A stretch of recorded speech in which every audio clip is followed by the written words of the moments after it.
안녕하세요. 소스TV입니다. 이번에 함께 이야기할 내용은 자녀 이성교제할 때 하지 말아야 할 세 가지 대화법에 대해서 함께 이야기해 볼 건데요.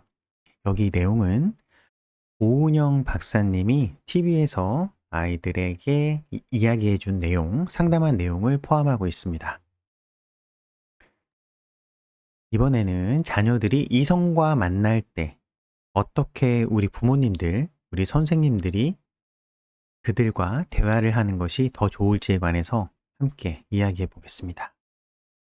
요즘은 초등학생들도 이성과 많이 사귀는 것을 저도 아이들을 가르치면서 종종 보거나 또는 가르치는 초등 친구들의 이야기를 통해서 전해 듣습니다. 이렇게 아이들의 이쁜 만남이 시작될 때 우리 어른들은 어떠한 태도를 보이는 것이 바람직한지 곰곰이 생각해 보게 합니다.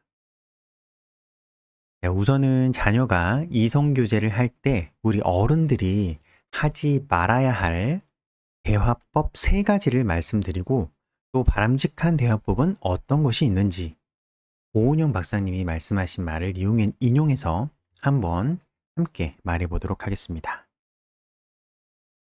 자녀가 이성교제를 할 때 하지 말아야 할 세 가지 대화법. 자, 첫 번째는 바로 부모님들의 비판적인 태도 보이기를 하지 말아야 합니다. 특히나 부모님들의 부정적인 의견이나 편견을 드러내는 것은 자녀와의 대화를 망치는 일입니다. 자녀가 말하려는 내용에 비판적인 태도는 올바르지 않겠죠. 그리고 두 번째, 지나치게 간섭 또는 통제하려는 태도. 이것은 우리 아이들과 대화를 할 때 꼭 하지 말아야 하는 것 중에 하나죠. 자녀의 이성관계에 지나치게 개입하거나 또는 그것을 통제하려 하는 모습은 우리 자녀에게 부담을 줄 수 있으니까 아이들 현재 상황을 아이들의 입을 통해서 이야기를 통해서 전해 듣는 것만으로도 그것만으로도 감사한 마음을 가지는 것이 좋습니다. 우선은 그렇게 이야기한다는 것은 부모와 함께 대화를 한다는 것이니까요. 그리고 세 번째, 바로 개인적 경험 강요하기. 바로 이것도 자녀가 이성교제할 때 하지 말아야 할 것 중에 아주 중요한 하나인데요. 아이의 이야기를 듣고, 아, 나도 예전에 비슷한 경험 있었는데, 야, 그거 다 소용없어. 지금은 니네는 만날 때 아니야. 이런 식으로 아이에게 이야기를 한다면, 또는 본인이 어렸을 때의 경험, 부모님의 경험, 본인의 경험을 아이들에게 투영하여 아이에게는 아직 일어나지도 않은 일을 부모가 먼저 예측하고 또는 선생님이 먼저 예측하고 그 생각을 아이들에게 강요하는 것은 하지 말아야 할 부모의 행동 또는 선생님의 행동, 어른들의 행동입니다. 자녀들은 그 자신만의 경험을 쌓아가야 합니다. 왜냐하면 어른들이 겪었던 초등 생활과 또 지금의 아이들이 겪는 초등 생활의 환경은 엄청 많이 바뀌어 있으니까요. 자, 그러면 지금까지는 우리 어른들이 하지 말아야 할 세 가지를 이야기를 했고, 지금부터는 어떻게 우리 자녀들과, 우리 학생들과, 우리 조카들과 대화하는 것이 좀 더 갈등을 줄일 수 있는지, 이것도 또한 세 가지로 말해 보겠습니다.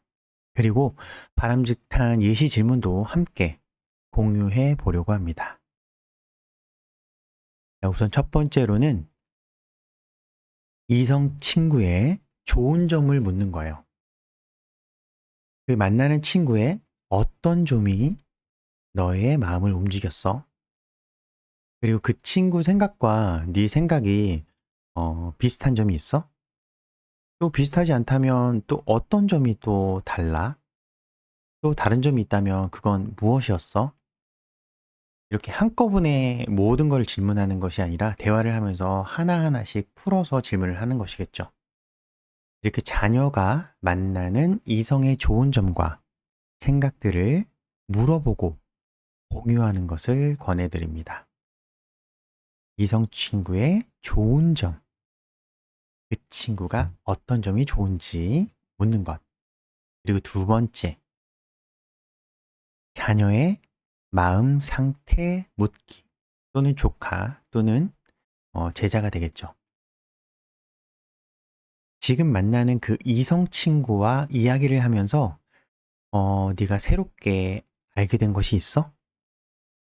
또는 그 친구와 이야기하면 너는 어떤 감정이 들었어? 뭐 좋아하는 감정 또는 사랑하는 감정 아니면 기쁜 감정, 즐거운 감정 이렇게 감정을 언어로서 표현하게끔 이야기를 해주시면 좋겠습니다. 또 이성 친구에게 도움받은 적 있어? 아니면 그 친구를 네가 도와준 적이 있어? 그 도움 받았을 때 네 마음은 어떤 기분이었어? 또 아니면 네가 도와줬을 때는 그 도움을 주고 난 다음에 네 기분은 어땠어? 내 마음은 어땠어? 이렇게 하면서 그 상대방 아이에게 아이가 어떤 감정을 느끼고 있는지, 어떤 기분을 느끼고 있는지 그것을 언어로서 표현할 수 있게끔 해주시면은 아이에게도 그런 감정에 대한 표현이라든가 이런 것들이 훨씬 더 풍부하게 표현할 수 있게 됩니다. 그리고 세 번째는 아주 중요한 것인데요. 바로 스킨십 진행 확인하기입니다. 이성 친구와 어울리고 친해지면 혹시 손도 잡기도 하는데 네 이성 친구하고는 어느 정도까지 스킨십 해봤어? 이렇게 조금은 직설적으로 아이가 부담스럽지 않을 정도의 직설적으로 물어보는 것이 좋아요.